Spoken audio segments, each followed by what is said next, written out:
Start recording here, and can you say your name and spell it for me? This will help me get my mic check.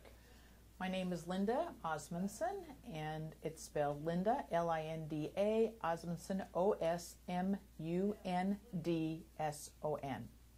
Okay. And if you want to take the card, so that make sure you get it right. The more information I can have, the better. All right. All right. And comfortable there? Yeah. Okay. And how should I address you? Linda, that's fine. Okay. Welcome to the program, Linda. Thank you. So, what is CASA? CASA is an acronym for Community Action Stops Abuse, or CASA. We've had other letters or words that went to the acronym, but we really are pleased with what we've come up with now. Okay. How long have you been executive director of CASA? I've been at CASA for more than 20 years, but I've been doing this work for probably more than 25 years. So I was in 2 other domestic violence centers in Florida before I got to CASA. And is CASA a nonprofit organization? Yes, we've always been a nonprofit organization. We are a program. We started out as a program of the St. Pete Free Clinic more than 30 years ago. And then Sister Margaret, who was our founder, hired my predecessor, Sylvia Tucker, and Sylvia's job was to take us independent and become our own incorporated nonprofit. So I think we're incorporated in 81, 82, something like that, and we've been around for more than 30 years now. What is domestic violence?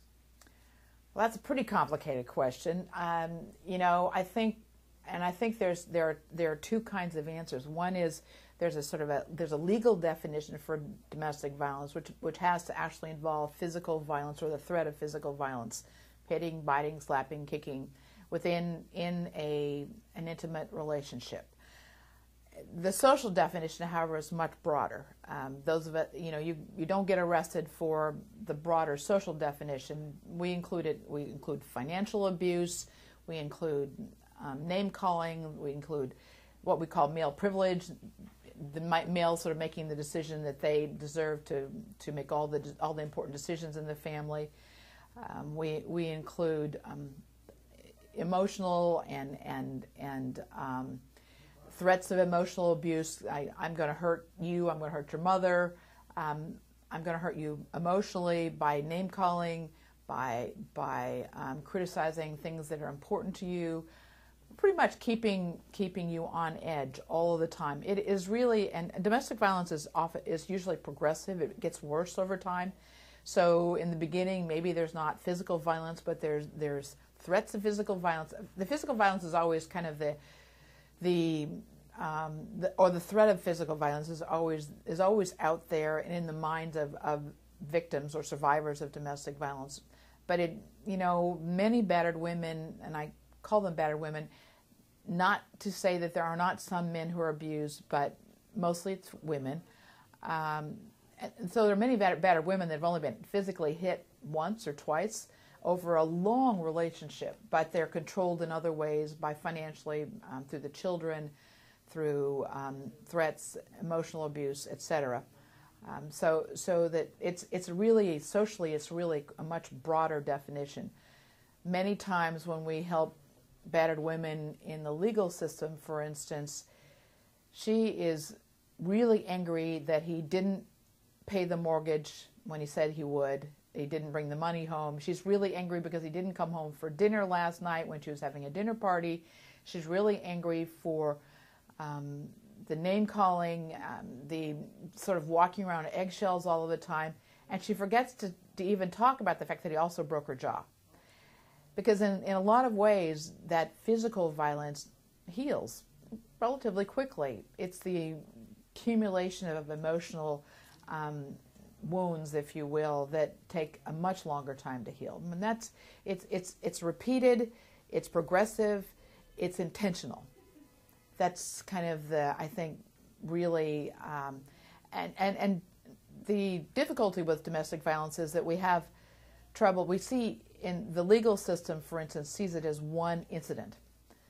for any individual, it's not one incident, it's the accumulation of many incidents, many of which won't play well in court. You know, the fact that he stalks her, the fact that he accuses her of things that she's not doing, accuses her of having relationships with other people, telling her she's a bad mother, a bad wife, a bad cook, you know, really she can't do anything right. And when she tries to improve, he just criticizes whatever she does then. So it's really a much more complex situation, and we have the legal system, for instance, is one tool that we have to help victims, but it sees it as isolated incidents which really don't get at the roots of what it really feels like. How common is domestic violence in Pinellas County? It's no more, no less common in Pinellas County than any other place. All kinds of people are perpetrators of domestic violence. It's not a problem that affects only poor women or people of color, although they disproportionately end up in the system, if you will, just like in every other legal matter. But it, you know, depending upon which study you believe, some studies say as much as 1 in 3 women will be survivors or victims of domestic violence in their lifetime. Some say 1 in 10. The fact is that even at 1 in 10, it is a much more prevalent disease, if you will, than many of the much more well-funded diseases like cancer or AIDS or, you know, the pandemics they've been talking about in the last couple of years. It is a very, very common disease that affects primarily women and children. Are domestic violence victims always women?